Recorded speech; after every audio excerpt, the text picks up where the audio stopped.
Y bueno, aprovecho a hacer un comentario como si fuera una especie de nota editorial de la semana pasada. La semana pasada aquí en La Espada de Damocles desarrollé un tema que lo titulé Breve Guía para comprender a los argentinos.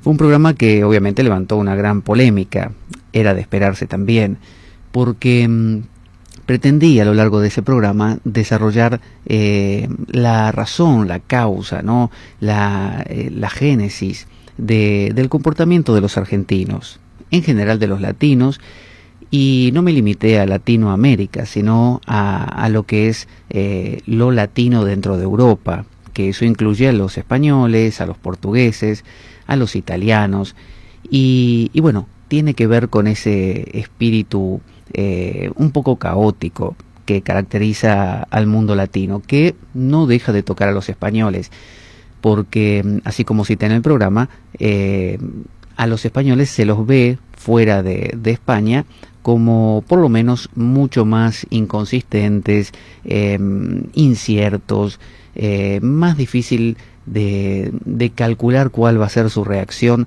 comparado como por ejemplo con un alemán o con un, qué sé yo, belga.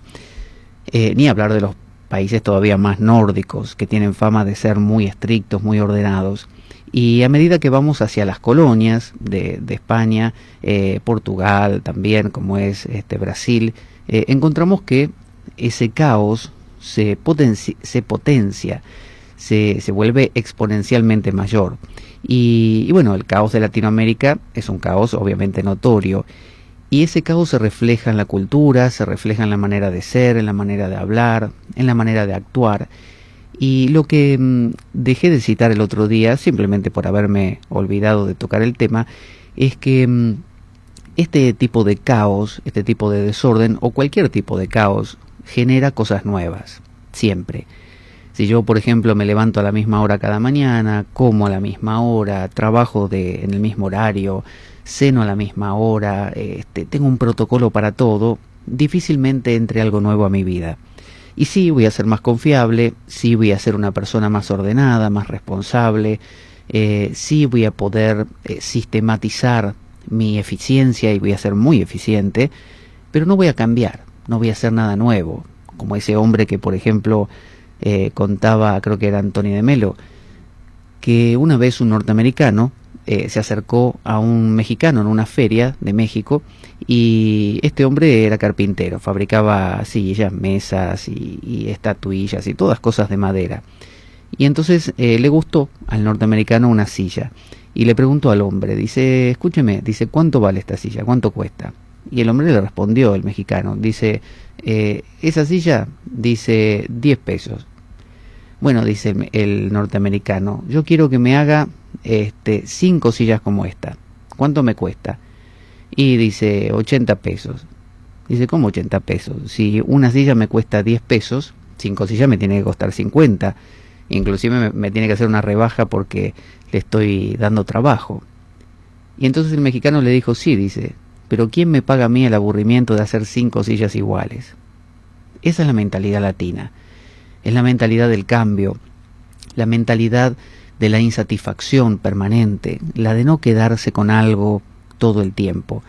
Y si a eso le sumamos en América del Sur y del Norte también, obviamente, por ser colonia y por ser una especie de crisol de razas, la pluralidad lo que hace es que uno no se provincialice, no tenga un horizonte que le llega hasta la punta de la nariz y nada más, sino que descubra que existen muchas otras maneras de vivir.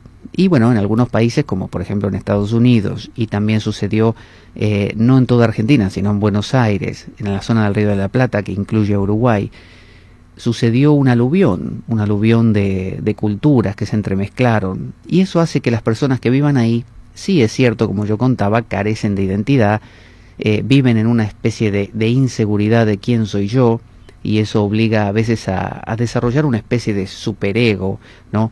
Que compense esa sensación de no pisar sobre un suelo sólido, pero a su vez da una apertura. Por eso el libro sobre el que basé el programa anterior, el de Marco Saguini, se llamaba El atroz encanto de ser argentino. Es decir, no solo es atroz, sino también encantador. Y la maravilla es esa.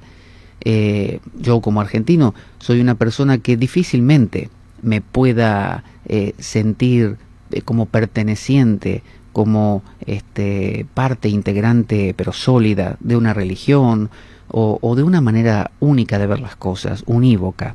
Por el contrario, voy a tener siempre ese ¿y si? ¿Y qué pasaría si hago tal otra cosa? ¿Y si lo veo desde este otro ángulo? Entonces eso da una pluralidad también de enfoques, una pluralidad de vías para llegar a quizás caminos, a metas parecidas. Es decir, mientras que alguien que se crió con un pasado muy claro y sabe que desciende de los celtas o de los germanos o de los antiguos chinos o de lo que fuera, tiende a seguir las tradiciones acostumbradas y a pensar en unidad, a pensar en una religión, una nación, un destino. Bueno, aquí no. Latinoamérica es justamente la pluralidad y es tan necesaria esa pluralidad como lo es esta, no sé cómo llamarle, sólida visión de las cosas que pueda tener, por ejemplo, Europa, en el sentido de saber cuáles son sus raíces y por lo tanto cuál es su futuro, su destino. Entonces ese es el encanto de Latinoamérica y, entre otras cosas, el de los argentinos. Cuando dije al final del programa que me hacía referencia a una alumna en la semana, me dijo que era fuerte esa frase de que si se encuentra por la calle con un argentino, que lo evite, que tenga cuidado. Quizás eso me refería a los europeos, que dado a su modo de conducirse ordenado, responsable, mucho más rutinario que Latinoamérica, el contraste, el choque entre ese europeo acostumbrado al orden, a la eficiencia, a la responsabilidad, a cumplir las promesas, se encuentra con un latino que viene de un mundo donde, como acabo de citar, todo es más caótico, todo es completamente desordenado, donde las cosas se reparan con lo que se tiene y se trata de salir a flote de la manera que sea. Bueno, ese contraste produce del lado de los europeos una especie de sensación de caos excesivo, de no saber por dónde entrarle, por dónde agarrarlo a esa persona que llega del otro lado del mar, y de parte del que llega, del latino, una sensación de que es una sociedad demasiado monolítica, demasiado sólida y bueno, que puede aprovecharse de esa solidez de muchas maneras, sintiéndose mucho más aliviado del caos de donde venía. Y por esa razón genera la faceta lo que se llama el chanta, el que engaña, el que es ventajero, el que aprovecha la situación cómoda que ahora le toca vivir. Pero bueno, en muchos casos hay el cambio de chip, el cambio de programa mental y poco a poco ese que llega empieza a adaptarse a la nueva cultura y poco a poco vuelve a ser un integrante de esta cultura europea, pero con los aires nuevos que provee quizás la mentalidad latina. Esto era lo que me faltó decir la otra vez, no porque no quisiera, simplemente porque olvidé citar este aspecto o estaría cansado luego de desarrollar todo el programa.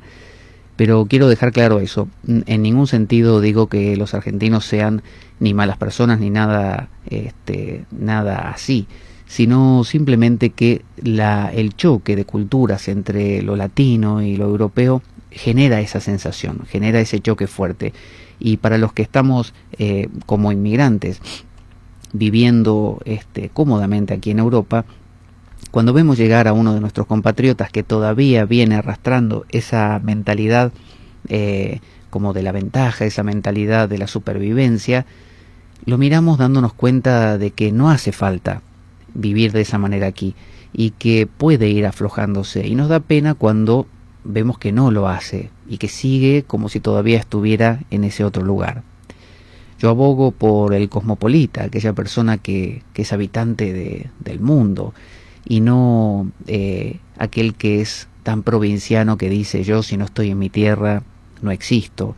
Me gusta esto de la interculturalidad, no de unificar todo y hacer una especie de miasma donde todo es lo mismo, sino de saber que soy latino y que tengo una raíz así, que soy exactamente igual a ese argentino que usted ve por la calle. al igual que el mexicano es igual que el mexicano que usted ve por no sé, un documental de México, o que se lo cruza en su ciudad. Es igual, aunque con detalles diferentes. Es decir, se van matizando, se van cambiando algunas cosas y se convierten a su vez de a poco en ventajas. ¿Por qué digo ventajas?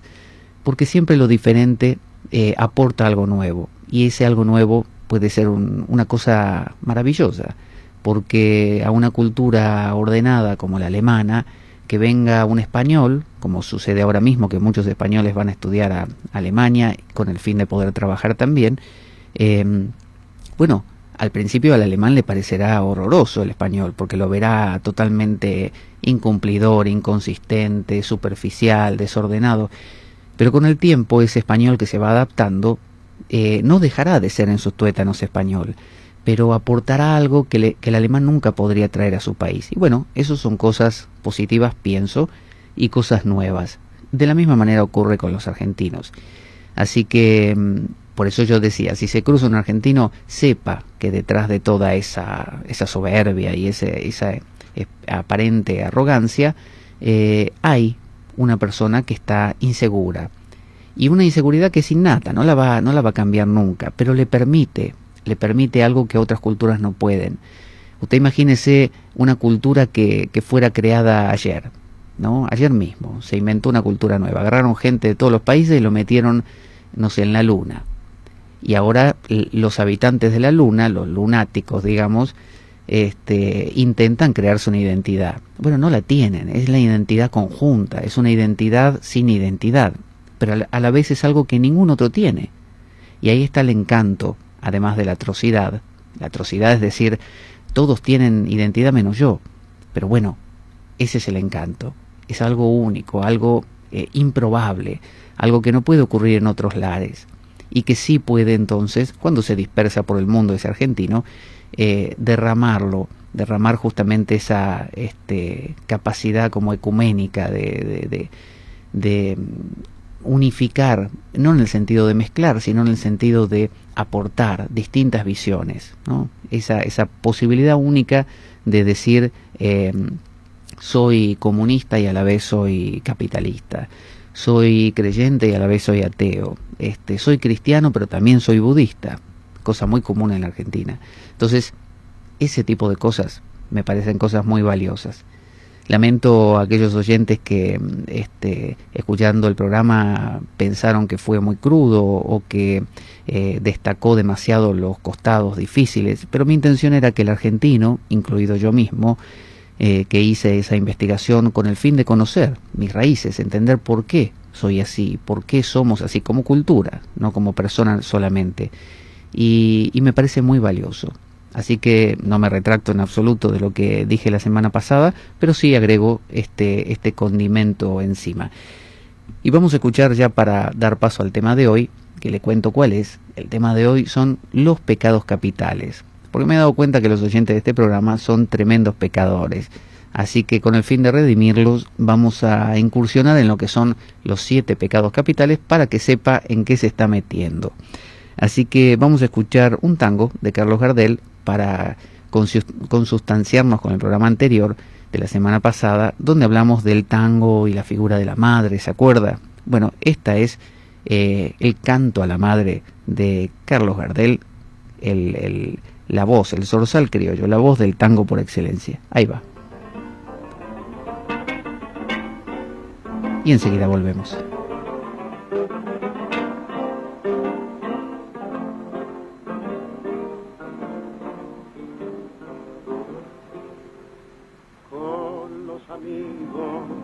El oro me produjo, pasaba con afán las horas y de mi bolsa el poderoso influjo.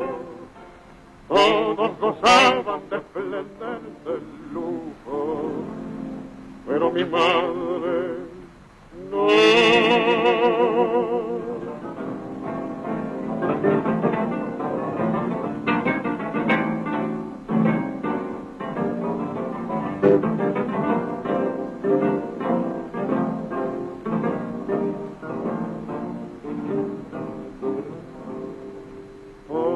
de madre, yo de ella me olvidaba, cuando en brazos de vicio me dormí, un inmenso cortejo me rodeaba, y a nadie mi afecto le faltaba, pero a mi madre sí.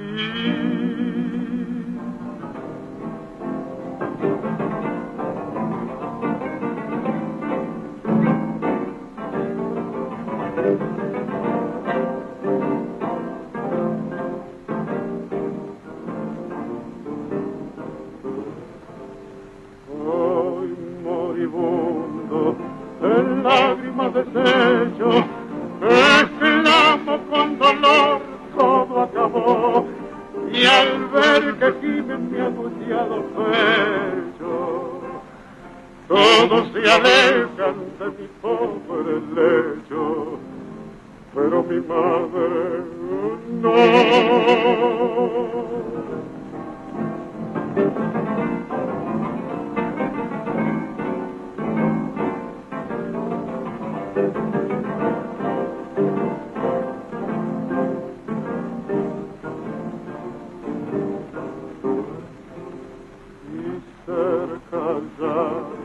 El último suspiro, nadie se acuerda por mi mal de mí, la vista en torno de mi lecho giro, y en mi triste alrededor a nadie miro, pero a mi madre sí.